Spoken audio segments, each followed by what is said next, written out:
ఏంటోనండి, ఈ మధ్య వంకాయ కూర అంటే అస్సలు నచ్చడమే లేదు. పచ్చడైతే ఇంకా ఒక పిసర్ నయం అనిపిస్తుంది. అందుకే ఆ ఉన్న వంకాయలేవో ఇలా శుభ్రం చేసుకున్నాను.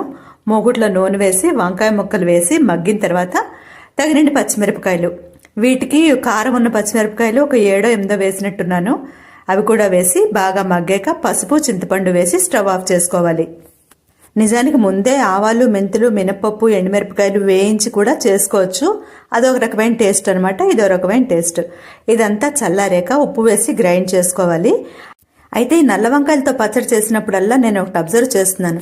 ఎంత పసుపు వేసినా సరే కొంచెం డార్క్ బ్రౌన్ కలర్ వస్తుంది. ఈ పచ్చడి అంతా గ్రైండ్ చేసుకున్నాక ఒక గిన్నెలో పోపు వేసుకుంటాము.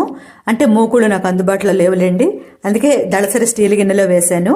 పోపు వేసుకొని ఈ పచ్చడి అంతా వేసి అందులో కలుపుకోవాలి. టేస్ట్ చాలా బాగుంది. నిజానికి మా అబ్బాయి మధ్యాహ్నం తినలేదు, రాత్రి పెసరట్లకు తిన్నాడు. చాలా బాగుందమ్మా అన్నాడు.